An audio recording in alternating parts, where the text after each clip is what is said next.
5, 4, 3, 2, 1.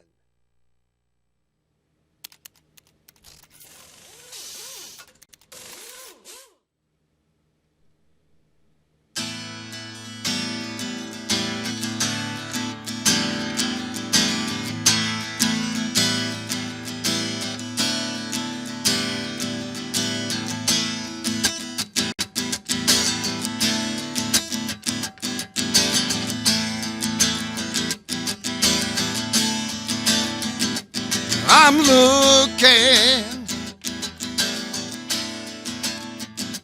to find better love. I'm searching to find better love. I say what I say, I live how I live. I love when I love and give what I give. I live out my dreams. I know who I am. I love all the love that I truly can, yeah.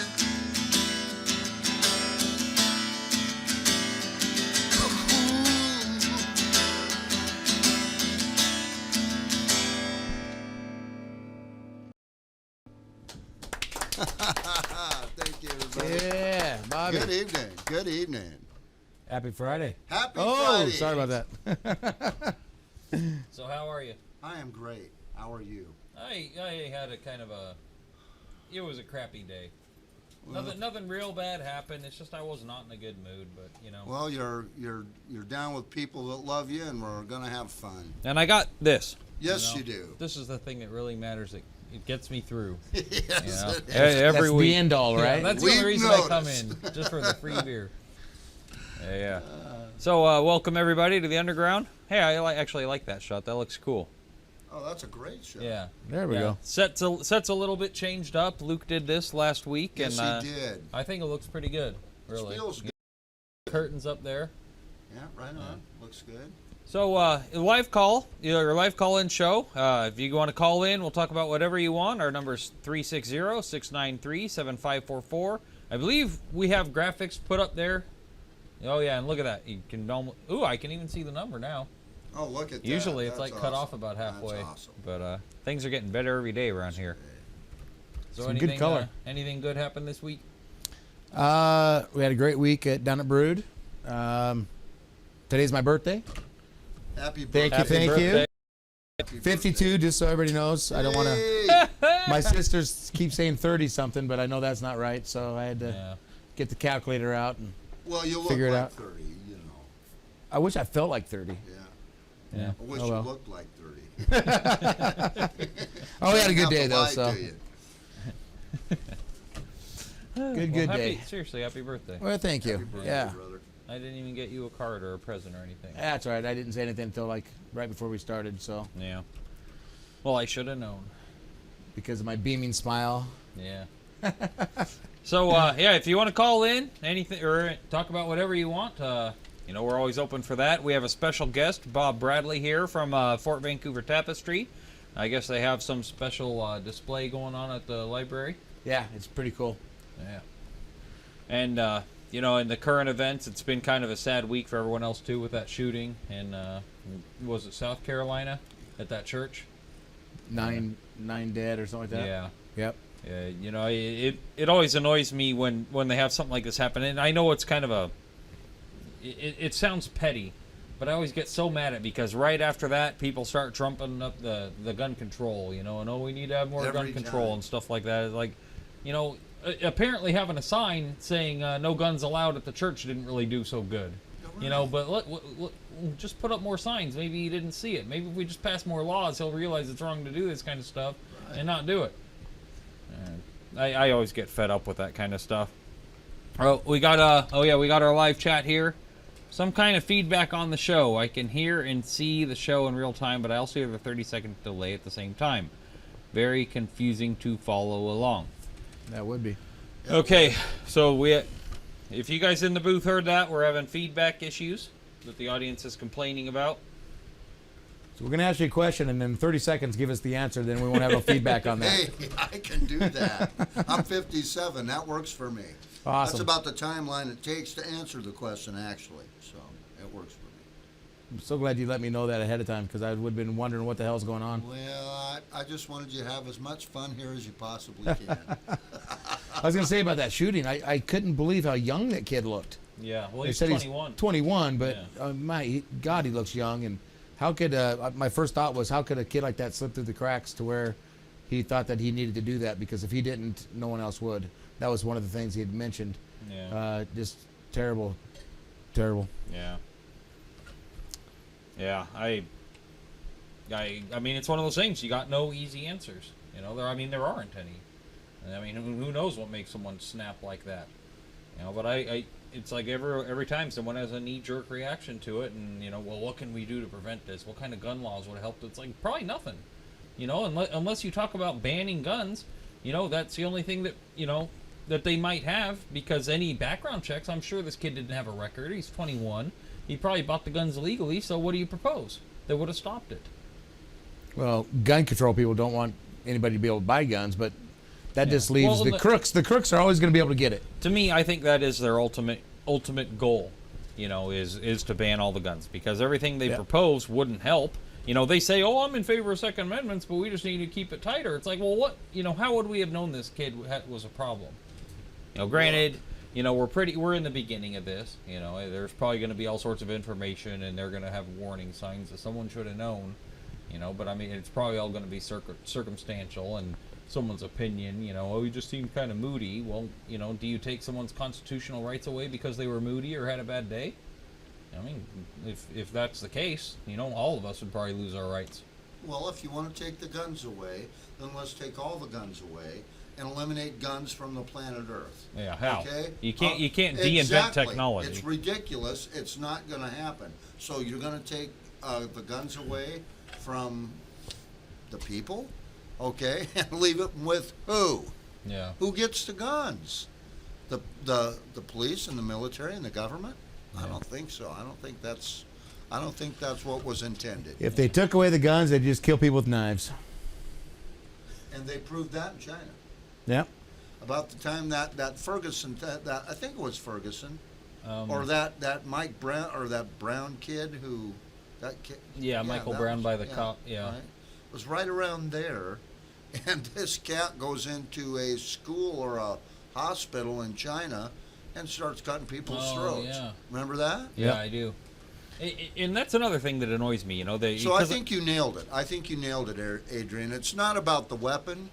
It's about the intellect going with it. And it's like, that's what we should be addressing. Yeah. You know, it's not the guns. That's a tool. You know, it's the person, it's the mental condition of the person that's using that tool. That's what we need to be addressing. You know, I've been And we listening don't. to talk radio a lot, you know, the past couple days on OPB, and they're, you know, they have these experts on violence and talking about, you know, well, it's because of the guns, you know, the gun homicide rate in America is so much higher than other countries. It's like, well, I'm not interested in the gun homicide rate. I'm interested in the homicide rate. But they don't say that. They didn't say, don't. what's the homicide rate versus England or Japan or, you know, France or whatever. They only say the gun homicide rate, like that's all that matters. Did you get stabbed? Oh, well, that's no big deal. You know, it only matters if you got shot and died from it. You know, that's what we're because when you interested look in. at those whole numbers, the true numbers, they're all about the same in the areas. Yeah. All over, because it's where people accumulate. Yeah. You know, anger's going to happen, man. You know, People are and- going to kill each other. And it's also sad. It's like, you know, It at this is. point, do we even need to be talking about this? I mean, it sounds vulgar, but I mean, their bodies are barely cold, and we're already talking about the policy. How about just let the people grieve first? You know You what? know. That's You That's know, a I good mean, idea. you know, and also step back, and everyone would probably agree. You don't want to make a decision on an emotional base. You want to take your time, breathe it out, think logically. You know, when you jump into something both feet because you're passionate about it right now, it usually never ends well. Right. Whether buying a car or, you know, sleeping with someone you met at the bar when you're drunk, you know, that kind of stuff. It usually doesn't pay off when you're making an impulse decision. So I don't think it would be on a national policy either. I think you know what? Here's what I think.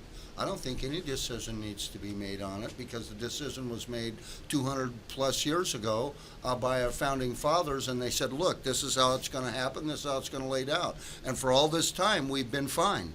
Okay? It's like, yeah, stuff happens, but we're fine. Okay? We survive, we continue. Leave it alone. Okay? There's nothing wrong with our Constitution. Okay? There's something wrong with people who try to warp it. Yeah. Leave it alone. It's perfect. Yeah. As long as we just continue on like we have, we can make this. We can make this work. Yeah, and to me, I believe that. It's also comes down to freedom isn't free. Like no. You have I guess. Yeah, call in with that, Mike. That'd be a good one to bring up. I think we're the only ones that heard that. I think that parents and grandparents need just to take their kids out for some ice cream and show them some love. That's right. That's right. Yeah. And carry your concealed weapon just in case some crazy comes up on you. Yeah, and freedom isn't free. There's going to be cost to having a free society. There's a price for it. Not just in the fact, people always, bring up the veterans and fighting, freedom ain't free, and that's certainly true, but there's also just a societal cost. With freedom of speech, you're going to have a certain element that's going to push the boundaries on that, like, the Westboro Baptist Church that go and protest the soldiers' funerals, the God Hates Fags crowd. That's freedom of speech. There's a negative element to all freedoms. There's going to be a negative element to, the right to bear arms. But overwhelmingly, I think the case is a positive. If you look at states that allow concealed weapons permits, those states have lower crime rates. Yeah, I think they actually have higher auto burglaries. Because people are more fearful of breaking into into a home. Or carjacking someone, so they tend to go for the crimes where the victim isn't around, like breaking into a car, that kind of stuff. Right. So those crimes will be higher, but as far as violent crimes, those go down when people are allowed to protect themselves with concealed weapons. And it does make you wonder if there had been a couple of those people in that church, would it have turned out different? People probably still would have died, but maybe not as bad, and maybe the right person would have died. Yep. So if there would have been one person in that congregation that had a gun, he could have stopped it before it got as far as it did. Yeah. But you got to step up. People have got to step up in those instances when you come across that. Otherwise, it's not going to make a difference. Yeah. I always get offended by this kind of crime or terrorist crimes and everything because I don't look at them as terrorists. I don't look at them as soldiers. I look at them as cowards. To walk up and brutalize what I call innocent people, and that's people who aren't prepared for what you're planning on doing to them. You know what? I don't think it's right in any way, shape, or form. So I think we're supposed to have this ringer off, but nonetheless, it's up. I'll turn it down. Yeah, I do too. Gets me pumped, Me too. Someone's awesome. watching. Kind of awesome. Yeah. So we'll wait for Mike to tell us we have a call, or if it was the wrong number. What else was I gonna say? I think we're getting to the. I want to make sure this caller's done before we call up our guest, but we should probably get up to him pretty soon. Oh, sure. Can't wait. I'm interested to see what it's about.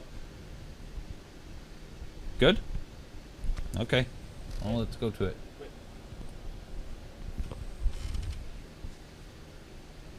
What? Okay. All right. So let's call up our guest. I see. Oh. Is it somebody ordering pizza? Okay. No anchovies. Hey, caller, you're live on the air. Hi there. I just had a comment about that church shooting. Sure. Go ahead. Yeah, I think that whole shooting could have been avoided if they just had a sign on the door that said no guns. I think that would have just solved the whole thing. Yeah. The guy wouldn't have even entered. Yeah, he probably would have turned around and went home. Yeah. I hate making light of the fact that, 9 people did die, There's a lot of families going to bed, probably kids probably going to bed without their dad or their mom. It's sad.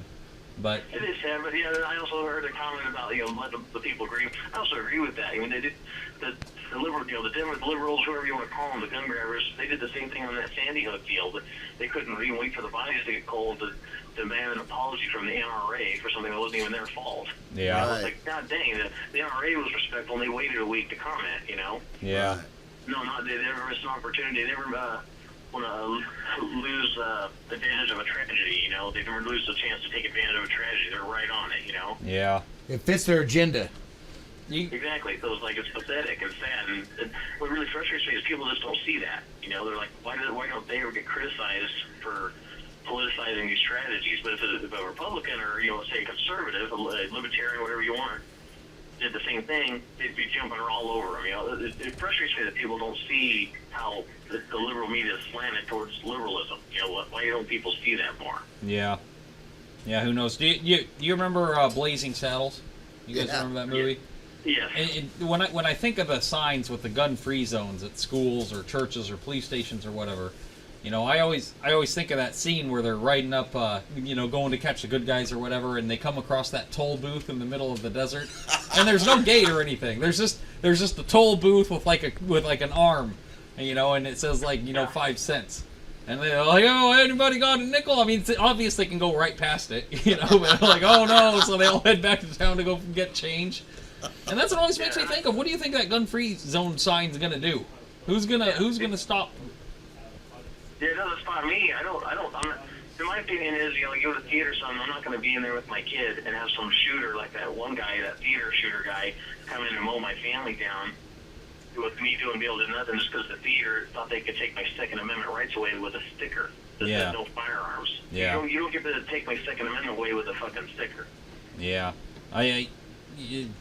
It's a gray area for me. I mean, I agree you're not a danger to anyone. You're not going to snap and go shoot someone, but a theater is private property, so it's kind of that thing. Even though, Second Amendment gives you the right to carry on public property, you can say on your own personal property, I don't want guns in my house or my store or whatever. Yeah, so if I'm on private property, do they get to take my First Amendment away too? Do they get the right to search me without cause on private property? I think so. I think because you have the right to not be there. Yeah, I think if you refuse to comply with their demands, then they can ask you to leave.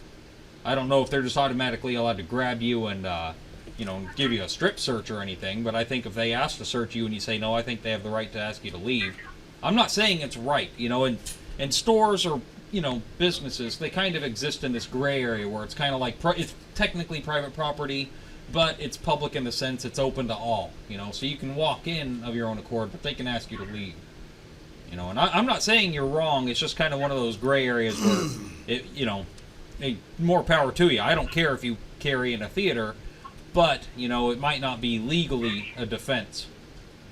So here's a question I have. This is a legitimate question. I'm not trying to be smart. I really want to know this. Go ahead. Okay, so they can deny some of my constitutional rights, but if they put up a sign that says, say, the store puts up a sign that says no blacks or Hispanics, they can get sued. Why can't I sue them for not allowing my gun in their store?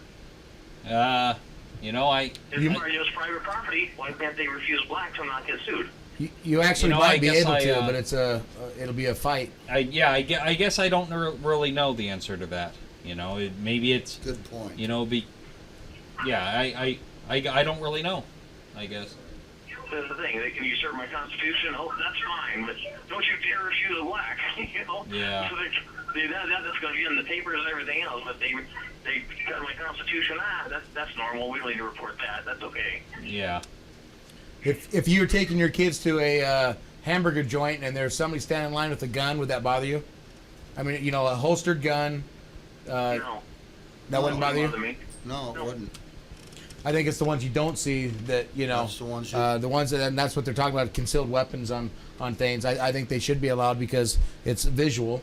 You see it's there and you know why it's there, and you must know their mindset compared to somebody who's got one loosely in their pocket and they're kind of grabbing for it, and I don't know, but the guy was holding it in his hand. That might be right. That might bother me a little bit. It's like, why has he got it in his hand? Yeah. If he got it in a holster or he got a rifle or a shotgun slung, that wouldn't bother me, because my attitude is, well, if he's going to do something with it, he'd have it in his hand and he wouldn't be showing me. He'd have it in a towel or something right till he's ready to shoot. He walks in twirling it Old West style. Yeah. You know, you can actually walk down Main Street, Vancouver, with a rifle on your shoulder, and it's perfectly legal to do that. Yeah. Mike was going to the pawn shop, and he lives a couple blocks away. You know, he's walking down, and I think there three or four calls to the police about it. Yeah. But you're, you know. Well, so. Yeah. Well, I'm sure the turban he was wearing didn't help. The guy won't wear a Speedo, but he'll put a turban for no problem.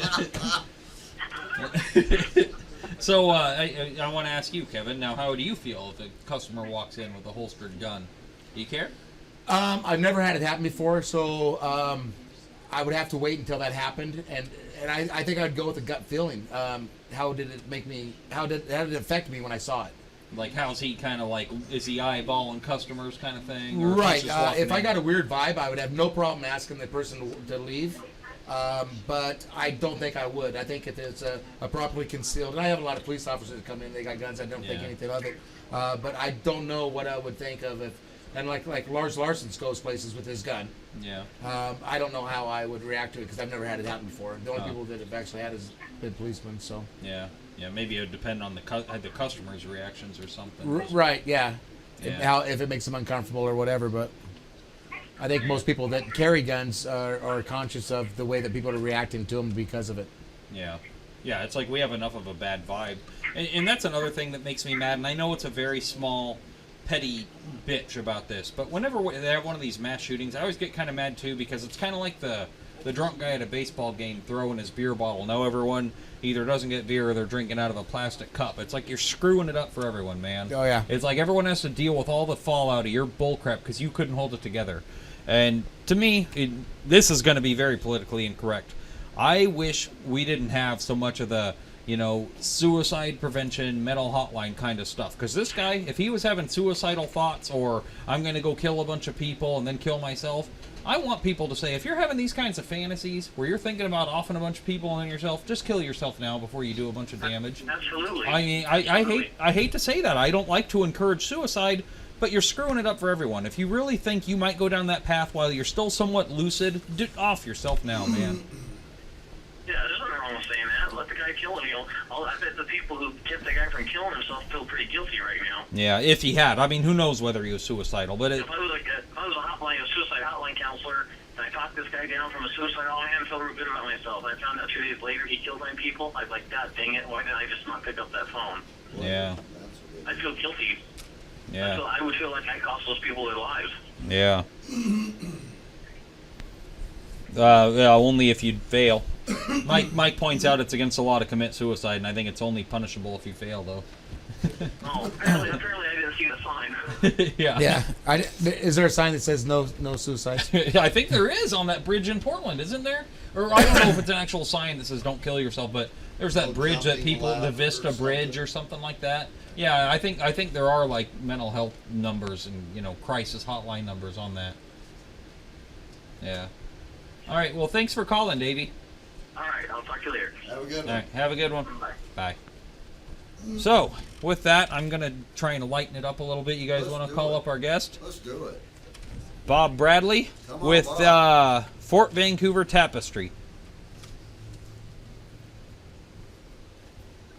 Howdy, boys. Hello, Bob. Bob. How you doing? Nice to see you. Nice to see you. How you doing? Nice to see you. Nice Doing to have really you this well. I'm evening. going to come over and shake your hand as Oh, well. thank you, Bob. Bob and Bob. Bob. There we go. Double B You're like O B. you're like twins. Yeah, it is. So, hello, everybody. Hello. Hey, My name's buddy. Bob Bradley, and I'm here to talk about the Fort Vancouver Tapestry. Yeah. So let's start from the beginning for the people watching who don't know anything about it, or like I didn't about a half hour ago. Okay. I can tell you right kind of from the beginning. Some colleagues and I were very concerned about a heritage craft in danger of extinction. That particular craft is surface design embroidery. So Surface design and what? embroidery. Okay. Okay. Now embroidery, as many of you know, the samplers that we've seen.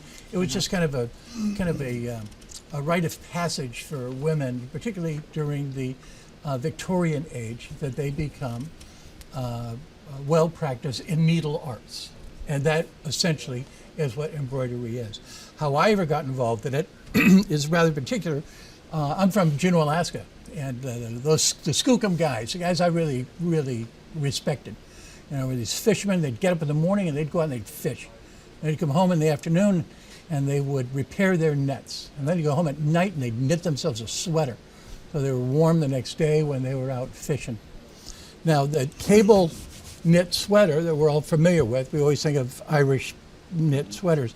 The reason how that ever developed were by fishermen. If you go to a watery grave, and you go under, then those little, crabbies, they'll start eating your face right away. They like the tender parts. So people were identified by their sweater, by the cabling, how they created the sweater.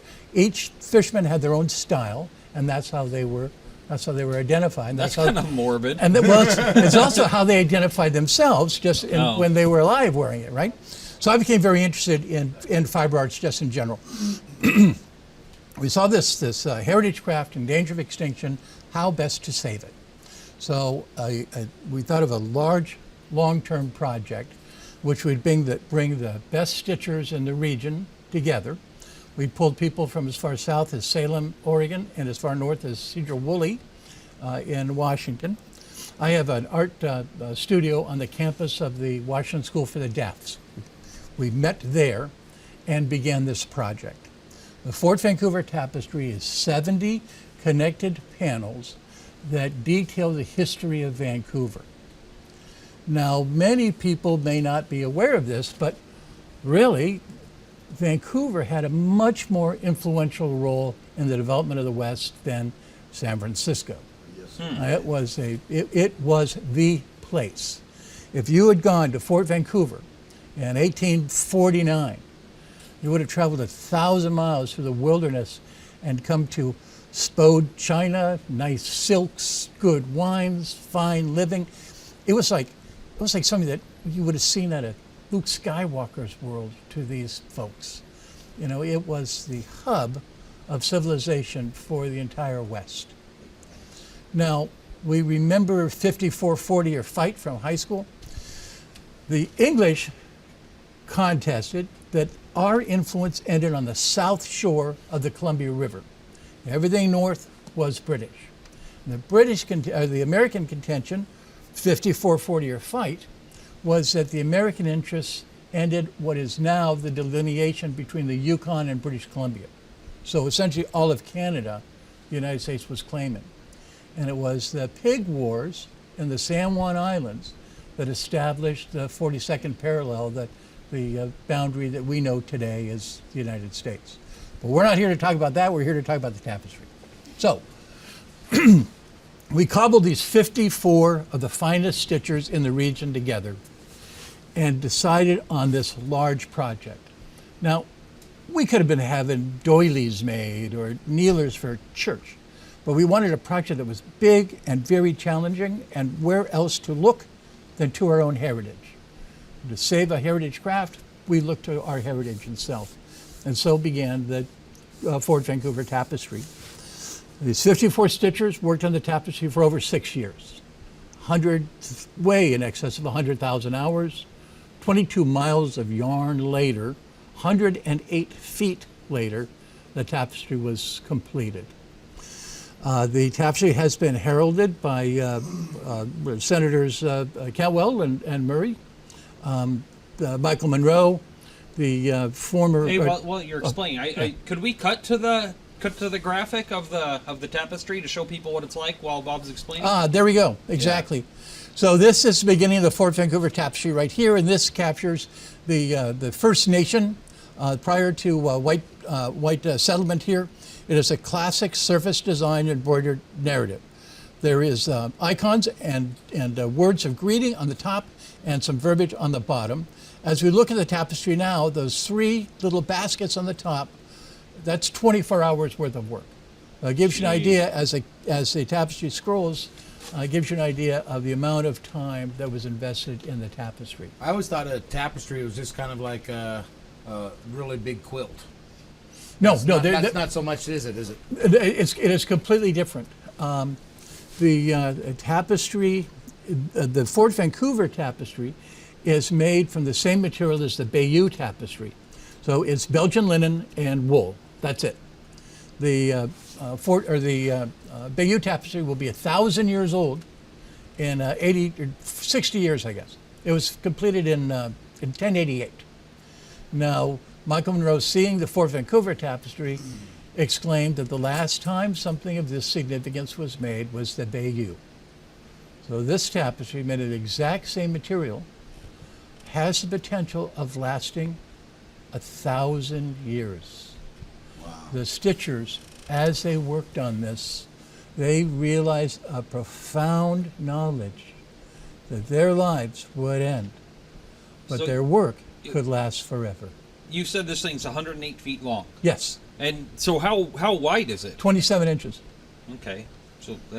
So you just roll. How big of a roll does that form when you prepare it to take somewhere? Yeah. Long piece of stuff. Oh yeah, it is. I mean, from where we are, it would go up the stairs, across the street, and down the block. I mean, it's a very, very long tapestry. We were invited by the government of Joyo, Japan, to bring the tapestry to show it there. Very excited, looking to see how this is all going to get done. So I figured, well, we better get an appraisal on this sucker, right? So called the Portland Art Museum and sent an appraisal over. $750,000 is a price tag they put on this tapestry. So in order to insure it, the only place to go was Lloyd's of London. Mm-hmm. They wanted $20,000 to insure the tapestry for the 2 months it was going to be in Japan. Jeez. Well, I thought better of it. Started thinking of those Japanese people, and these hard shell golf cases, the tapestry fits perfectly. All right? And I know the Japanese culture well enough to know that these guys, if there's one thing that's important, it's golfing. Nobody ever loses their golf clubs in Japan. So rather than spend the money on insurance, I put it in a golf cart or golf bag and sent it to Japan. And you know what? Reached there safe and sound, got back. Do you roll it up tight like that, or do you So roll it on up. roll it up and it Yeah. ends up being yay? It's about like that. Yeah. But again, it's linen and wool. That's all there is to it. So it will last for a very, very long time, and it is a wonderful, wonderful history of Vancouver. Now, our manager, Mike, in the booth, I guess he's kind of a sexist. He wants to know, do you only allow women to work on this, or men too? I'm a full-grown man. Yeah, Mike. What you talking about, Mike? So you're working on it yourself? Oh yeah, heck yeah. Okay. I'm the managing director, so a lot of what I do really is, I do all the business stuff of it, promotion, do all the writing, did all the research on it, and all of that. But I hold a needle. I can knit. I can embroider. I crochet. You bet. Did you already take it over to Japan? Yes. Yeah, we had there for 2 months. And it was there for 2 months. Mm-hmm. And what did they think of it? I mean, as far as, because it's kind of our culture here, and we're a little more used to it. It was very, very well received. Quick aside, and actually this story is detailed in the tapestry. In the 1830s, there were 3 Japanese fishermen off the coast of Japan. They were fishing. A storm came up and broke their rudder. They lost their sail, and they drifted from Japan to the shore of northwestern Washington. It took them many months. There were 3 survivors. I think they started with 10. There were 3 people left, and the custom at the time with the natives is that they grabbed them and enslaved them. So John McLaughlin, who was the chief factor here at Fort Vancouver, he heard of their story and sent an emissary up, and he bought those slaves and brought them down here to Fort Vancouver, and nursed them back to health. Now his intention was that the Japanese government would think so kindly of the English Bay Company that it would open up trade with Japan, but in fact it did not. It took a lifetime for these people to return, and it took a couple lifetimes before it was all opened. Oddly enough, there was a wonderful story about the opening of Japan, and that was a young boy who was at Fort Vancouver and saw these Japanese and was fascinated just by their sheer presence. These foreign people with their funny eyes from so far away. So this boy, many years later, hid on a boat that was going east because he wanted to go to Japan. And when he got to, and as they were sailing, he came out from hiding and one thing or another. But one of the sailors said, "See the mountains in the distance? That's Japan." And so this kid, taking a rowboat, rowed to Japan, facing a certain death if he did not happen to be fortunate enough to find somebody who would be kind to him. He washed ashore, and somebody did find him, turned him over to the emperor, and he was a slave of the emperor as his translator for 40 years. His name was Randall MacDonald. And he wrote a couple books about his journeys, and is now buried in the northern Okanagan Valley here in the state of Washington. Now, I've told this story a couple times. I told it to some grammar school kids. And one of them raised their hand and they said, "Why is Ronald McDonald buried in the Washington state?" And I'd have to imagine, being a slave, they couldn't treat you all that bad, because if they kill you or they treat you bad enough to run away, then they're going to lose out on you. You're the only translator he's got, apparently. So.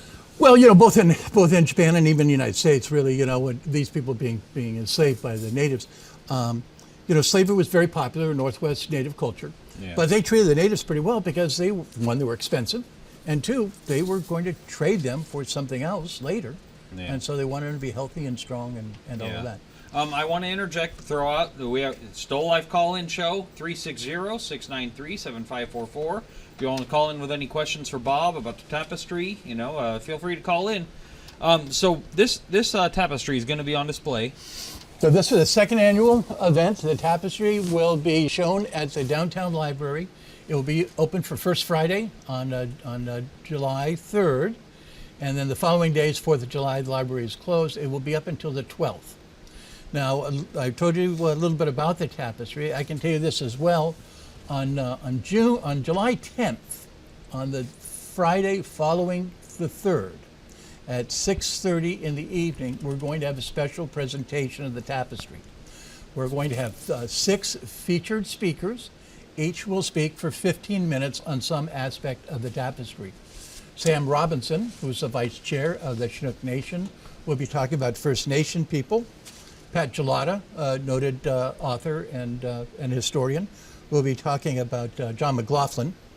Jim Gentry, who was the vice fire chief in Vancouver for 30 years, will talk about the Vancouver fire. Royce Pollard, former mayor, will be speaking about the barracks. Troy Stevens from Stevens Auto will be talking about small business. And we'll wrap it all up with Mayor Tim Levitt speaking of the future. So it should be a very interesting evening. We're very much looking forward to it. Okay. Because it will detail very many aspects of it. Apparently we have a caller for you. Oh, let's hear it. Hey, caller, you're live on the air. What's your name? My name is Dave. I had a question for Bob. Hello, Dave. Hey, Dave. Hi, you guys can't get rid of me. I was just wondering if Bob quilts, and if so, how much does a typical quilt run, like a price range, if I wanted to have one made? Oh, if you wanted a quilt made? Yeah. Yes. Well, it depends on a wide variety of circumstance. A quilt is usually made out of cotton and some kind of batting, right? And it's either hand stitched or it's machine stitched. And then there's the fabric itself. So you can buy a hand stitched patchwork quilt, made in China for $30. You can buy a hand-stitched Appalachian quilt for $230, depending on what your interests are and how much of the artistic bent you are interested in purchasing. But we don't do quilts. Tapestries are very different than quilts. I've seen family quilts go anywhere from $200 to $500 just normal. Mm-hmm. You get a lot of families that do the quilts, and this was from grandma, and she made it for so and so, and they can be quite expensive.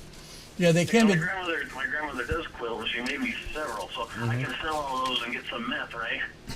I'm not sure about that. No, I've got a better idea. Save the quilts, get some sleep. Okay, you won't get any sleep if you're doing that, so don't do that anymore. So think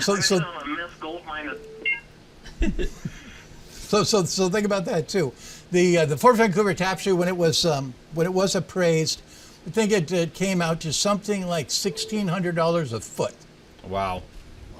Wow. Yeah. So it's going to be at the Vancouver Library for a while. Where's it going to end up? Where's it? What's the deal? I'd like to clear the line. Oh, I'm Dave, sorry. do you have any other questions? No, that's all I had. All right. Have a good night. Hey, thanks, Dave. Thank you. I heard that beep. I thought he hung up. So It's probably another caller. I'm going to turn that down so Mike doesn't have any aneurysm. The city of Vancouver formed an art commission in 1999. I think it was 1999.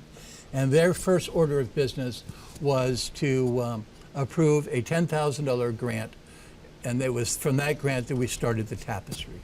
Started doing the research. We collected a bunch of people together, interviewed them to get an idea of the stories to be told, and then started doing the research on that. We were promised at that time that the tapestry would have a home on the Fort Vancouver National Historic Reserve. They were waiting for a $19 million infusion from the government, in which they were going to be doing a lot of renovations, much like Fort Mason in San Francisco. So we began doing the tapestry, and then on that fateful day in September, the 11th, everything changed. And that $17 million that was allocated to the Fort Vancouver National Historic Reserve was then allocated to Homeland Security. So we met together, the tapestry participants, the stitchers, and we said, we now are facing an uncertain future. But we decided to finish it anyway. Hold that thought real quick. I guess we have another caller. Okay. Hey, caller, you're live on the air. What's your name? Hey, this is LJ. Hey, LJ. hey, LJ. Do you know LJ, Bob? Hi, LJ. Hi. How you doing? Doing good, man. Great show. Just really impressed with the tapestry. Cool. Yeah, it's very, very And cool. I heard someone is going around in a text or something like that you could buy man quilts. So, I'd really like to buy a man quilt, and I heard I could just call into the show. What is a man quilt? Is it like a kilt? I guess you could call it that too. I don't even know what it is. I just heard it. I was like, man, I got to know what this is. A man quilt? My idea of a man quilt is 4 ounces of bourbon. Drink that. That sounds good. Drink that. Cover your head. Give me a man quilt, okay? So Bob was saying that the tapestry they're doing is a lot different than the quilts.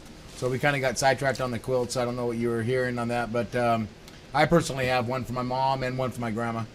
A tapestry or No, quilts. Oh, So, but it's completely different. That's why I thought tapestry was kind of like a quilt, but it's tells a story. It's a little quite a bit different. Oh yeah, they're Yeah, but, see, you can get you can get a quilt anywhere out there from a woman, but can you get it from a man? Ah, Oh, are the men A quilts? man quilt. Hey, do you remember Rosie Greer? Rosie Greer was a lineman for the L.A. Rams way back. He was big, he was black, and he was mean. And did some really bad B movies. And he did needlepoint. Yeah, he did. And people asked him, they'd say, did anybody ever laugh at you for doing needlepoint? And he said, once.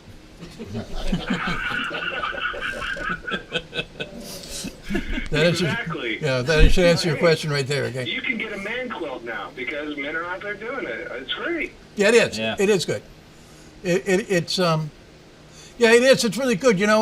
Something I've never been able to understand, is because I like to knit. I like to cook too. And these men say, "Oh, I don't know how to cook. Oh, I don't know how to knit. I don't know how to do laundry." Well, I'm a full-grown man. I can take care of myself. I can make my own clothing. I can cook my own food. We're Bob's. Yeah, we're Bob's. you had to make a conscious effort to do it. Were you taught that as a kid? Because I was taught how to cook, and a lot of guys don't know how to cook. But that was one of my things. Is I went into the kitchen and hung out with mom and we cooked. So I think that maybe some of the arts that we've just kind of lost, they haven't been passed on. Because they're a part of everyday life. That is exactly right. I was born in a very small community in southeast Alaska, and you absolutely learned how to cook, but you also learned how to go out and and bring that deer home, or bring that fish home, and then cook it and eat it, and then you get to go out the next day and do it again, and that's where the fun is. So, yeah. I think it's a really good thing, a man who's making his own sweater or making his own quilt so he can stay warm. That's my kind of guy. I like that guy. Do you know how to knit? Caller? Well, I poked my finger a couple of times. Yeah. Just to let you know, they have knitting classes at Brood during the week. You'd have to call and ask them what nights, but... You're serious? I'm serious. Oh. Really? Yep, men and women are doing it. I see a lot of gals that have showed up, and it's just become a... kind of a cult classic, I guess. Mm-hmm. They meet at night and talk and just do their... Now, are they hot single women, or are they all like kind of old spinster maids? I mean, is it a good place for a single guy like LJ here to go out and pick up on some ladies? I would say that you probably would be able to pick up on some ladies. They may not be the ones doing the quilting or the knitting, but They're the ones that are pulling the And I'm- wheelchair for me. I think I got my eye on Becca. Oh? Oh, Well, I think we had 2 Beccas here, but is Becca still here? Have you been There doing was- the well- knitting at Brood? oh, yeah. As an admirer. Yeah, that's the boot game. Yeah, they were both in there. So which Becca do you refer to, sir? I like redheads. Okay. Oh my! Yeah. All right. Well, do you have any other questions, LJ? No, hey, thanks for your time. All right. Yeah. Have a good night, man. Thanks, LJ. Bye. I'll tell you this real quickly about the tapestry as well. There were five groups chosen by the state of Alaska, or state of Washington, as legacy projects. Lewis and Clark, Washington State Lewis and Clark legacy projects. And we were chosen as one of them. It's a very high honor that we're very, very proud of. The completion of the tapestry itself was something that we are very proud of.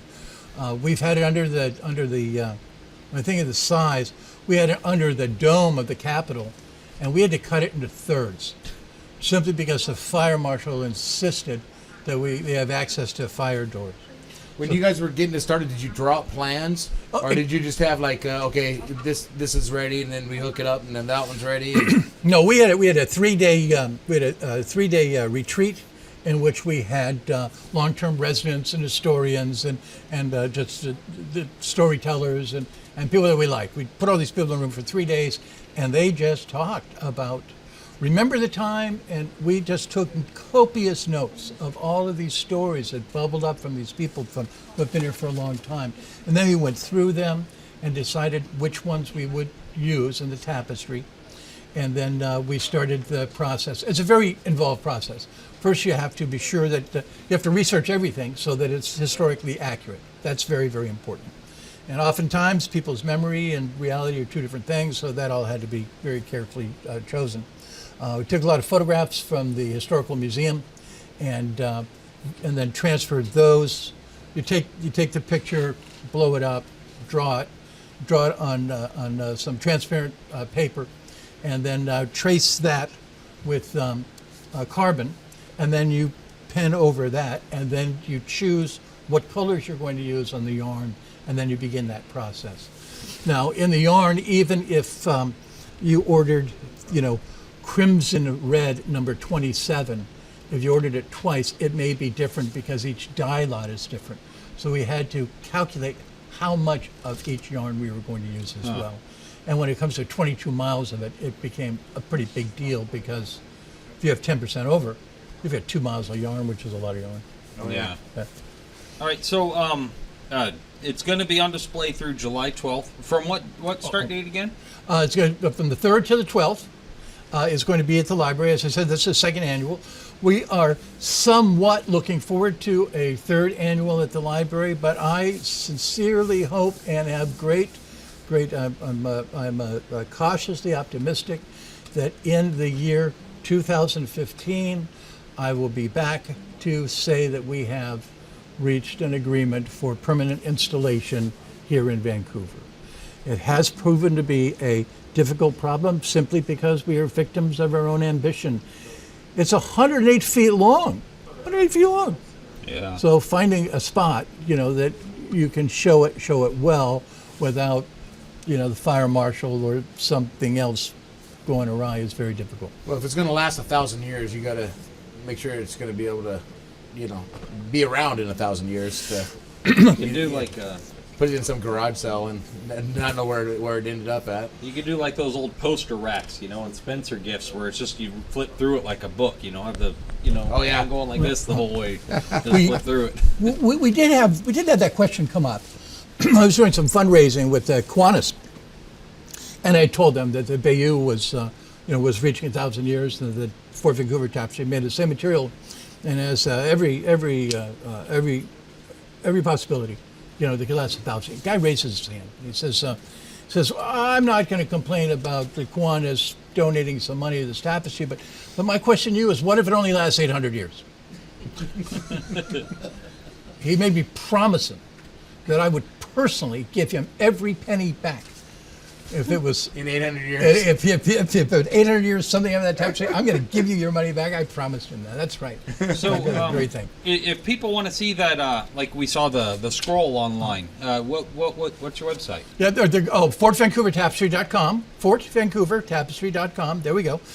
Tapestry, as I say, is going to be up at the library from the 3rd until the 12th. Now, during that week, from like the 5th to the 10th, during the day, if you send an email to, oddly enough, Robert@FortVancouverTapestry.com, and if you have 4 people, you can make an appointment, and I will meet you there.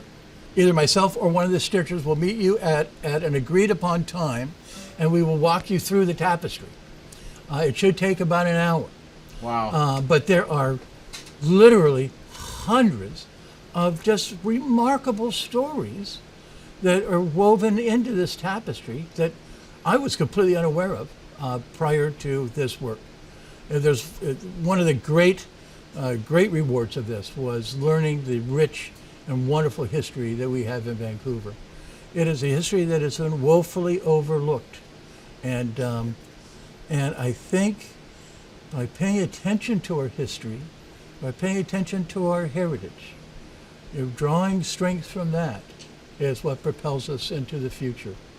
Yeah. Because it is an uncertain future. And we gain our sensibility of who we are as a people from our past, or how we have the struggles and successes that made us who we are today. That's very eloquently put. I Hey, would Bob, imagine I'm reading it off this oh. paper. you did well. But hey, Bob, thanks for coming on tonight. Thank you very much. I really very much appreciate you guys inviting me here, and we look forward to Bob. Very seeing you guys there. Thank you, Bob. That's You're great. awesome. Hey, thanks, man. man. Nice You're chatting with you. awesome, Okay. buddy. All right, guys. So Jackie, one of our viewers, commented, Bob, great show. Bob's project is so impressive. I love it. Thanks for sharing. Thank you very much, guys. Yeah, thank you.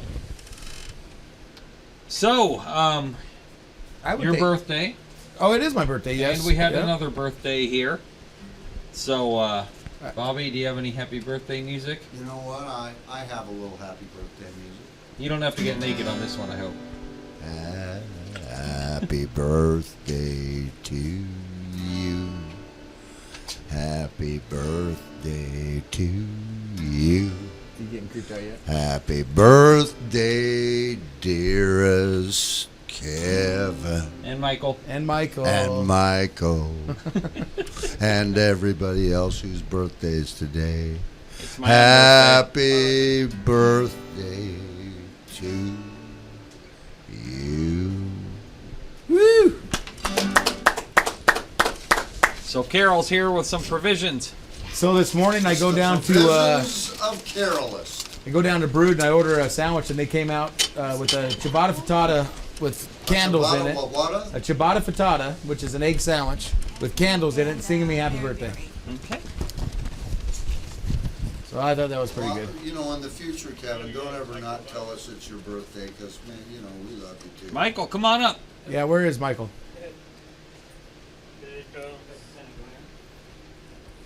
So, Mr. Michael. Michael, chairman of the board, Mike. Oh, hello. Soon to be star of the Insider, Mike. One day, Happy birthday. yesterday. Today's my birthday. Yeah. Excellent, excellent. Great. Happy belated 18th, birthday. 19th. Yeah. So you guys got some pies here.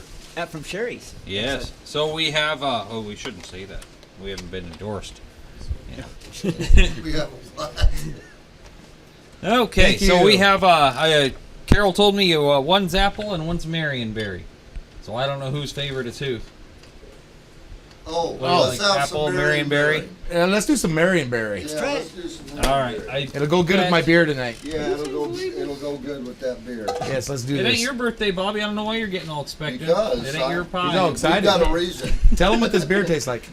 This beer that Kevin has brought tonight This one's apple. has elusive flavors in That'll be it. okay. Fruit flavors. You want apple? Yeah, that'd be good. One is banana, another one is some kind of berry we can't put our hands on, and we just figured out we need some fruit pie to help figure out what it tastes like. What's that, Mike? Please repeat. Duck eggs. Duck eggs. Duck egg pie. Duck egg. Yeah, what was that called? Balut eggs or velout or something like that.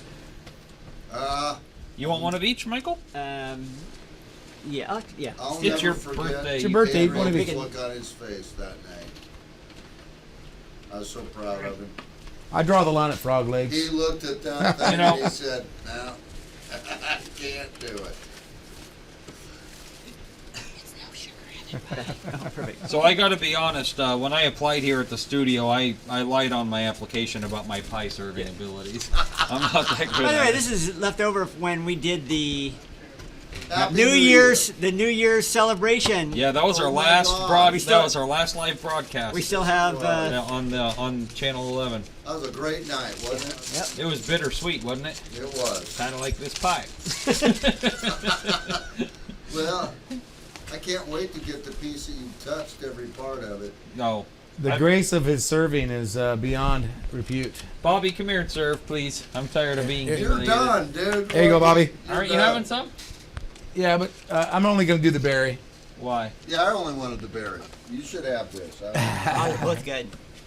Why only berry? Oh, You I don't like know. I apples? just thought it would go good with my beer. Yeah. Nothing like Hand me, berries and beer. All right, Hand throw me a on. fork over there. Oh, Throw, yeah. throw me on an apple. I'll try the apple too. All right. Hold on, Bobby demands his fork. He hasn't been this hungry. Please since hold on dinner. while we decide to eat. Do you get, Kevin? Do you get a fork? Not yet. So apple pie, I guess, and we're from the state of Washington. Does anybody know where the apples that are grown in Washington, and we got the oldest apple tree here, right here in Vancouver, Yeah. where it came from? From Johnny Appleseed? Yes, but where did the seed actually originate from? France. According to the state of Washington State University and the University of Washington, they did a joint effort. They came up with a region in Kazakhstan, and that's where we got the apples. Wow. What a stand? Kazakhstan. Kazakhstan? That's a real place. Oh yeah. Yeah. Wow. Well, it's One of the stam countries. No, well, the old USSR. It's Mike, yeah. it's off the Mediterranean, actually. Yeah. He brought up some good history. Bob did. Yeah, he About did. that quilt. Like when he mentioned the pig war. I kind of want to see if that thing's mentioned. Do you guys remember learning about that in school? The Great Pig War. I don't. It was. Oh, They had the when did Boer that War, happen? but Yeah, well, it wasn't technically a war, but it almost It was became a border one. dispute. Yeah, well, what happened was you had like an American farmer, and then like his neighbor was a Canadian like pig farmer or something like that, and he let his pigs roam all over the place, and so then the American, he hears something and he goes out and he sees this pig just eating all his crops and he gets all pissed and so he shoots it, and then the Canadian guy demands payment on his pig. And the American guy says, "Hey, it was on my property. You can kiss my butt. I ain't paying for that pig." And then the Canadian's like, "Well, this is Canadian. Back then it was English, but this is property of England. You you owe me for my pig." And it turns into like Kevin said, this whole border dispute. Wow. And so, the governor, it's like they had two governors, and I'm kind of fuzzy on all the details, but basically they both started stockpiling military people on this island, they were prepared for war because it's all over whether he owes money for this pig or not, or whether it was trespassing on American property. And they ended up hiring like an independent arbiter. He was like some German chancellor, and because they wanted someone independent to settle whether this island was American or British. And then they gave it to the Americans. But it really did. I mean, they had military just about to shoot pretty much all over this dumb pig. Wow. Because, it sounds silly, but people were still pissed. This was right after, 30 years after the Revolutionary War. So British Americans, they kind of an uneasy truce, but they're still kind of like hate out for blood, Yeah. And the Canadians are the only ones that really have kicked our butts in a war anyway. The Canadian-American War? Yeah, was I it think War of the part 1812? I think the part that Bob started to talk on, that I could see the passion in his face when he started talking about it, that we don't realize that Vancouver, when he said Vancouver was the Mecca, it wasn't Portland. Portland was a mud hole over there with a few people living over there in Shantyland, This was the Mecca of this entire region. Well, he said the West Coast that it was bigger than San Francisco, which I find Yeah. hard to believe. Yeah. I mean, really bigger than the gold rush. Actually, Astoria was the largest city on the West Coast before the fire, way bigger than San Francisco. It was. And they had a huge fire that wiped out all of Astoria. They did. Also, I think Portland and the Vancouver area had more people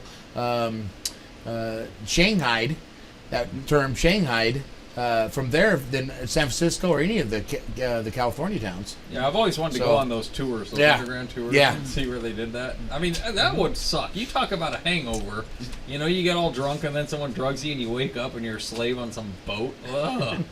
Mr. G, who we have on here all the time, the next time he's on, ask him to tell you some history about Vancouver. He's very knowledgeable about it too. We were walking up the street, 4 or 5 of us were walking up the street, up Main Street one day, and he says, "You see this corner right here?" And I think it was on the corner of,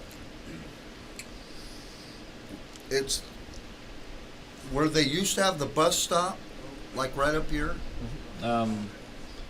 Where You're talking the old schoolhouse? No, right up here. 7th. Okay, yeah, like yeah. here's, On the corner of here's 7th? Brood, and then you go Yeah. up to the end of the street up there.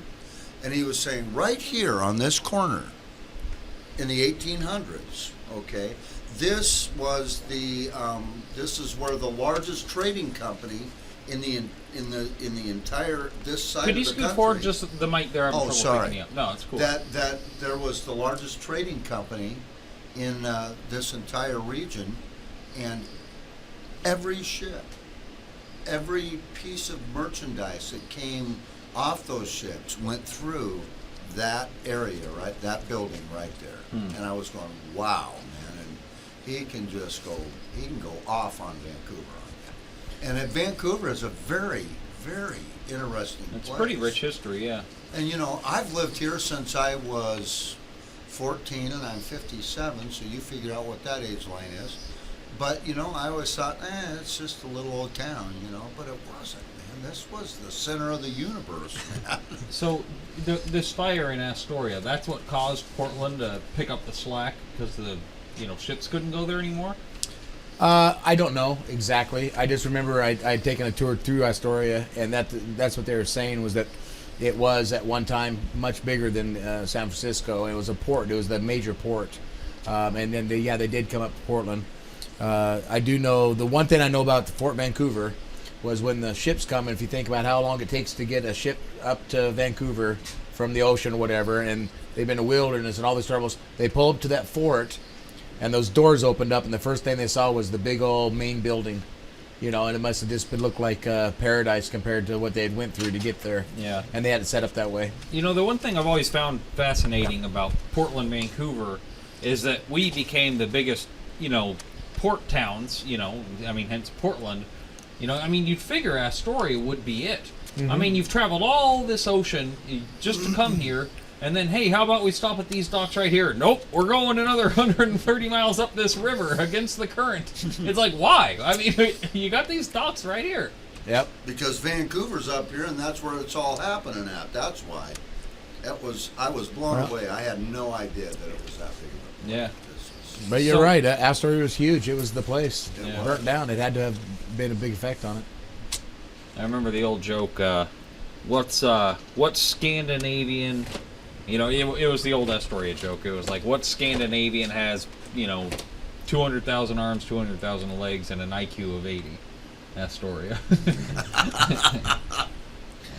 That's mean. Yeah, it is a pretty dumb mean. joke. So I'm getting the 2-minute warning from Mike in the booth. Do you guys want to? Let the booth people know we got Yeah. pie up here for them. Yeah, we Lots got of pie, booth guys. pie. You guys get our leftovers. So, do we want to end it and let them have their pie, or do we want to keep going? What do you want to do, man? Sing us out. Yeah, Sing something wonderful. yeah. Sing "Happy Birthday" for the two birthday boys. We already got Happy Birthday. Well, Mike demands we sing it again with more gusto. Happy birthday to you. Happy birthday to You and you. Happy birthday. Happy birthday. Look like you're having a seizure. I feel like I'm having a seizure listening to this. Happy birthday to you. Thank you, Vancouver. Thank you, everybody. Thank you. Have a great night.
Hi, and welcome to Brood, your local cafe and pub.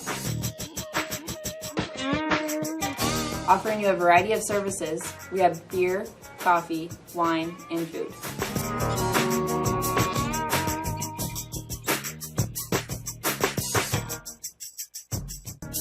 You can find us on Facebook at Brood360 and online at broodcafepub.com.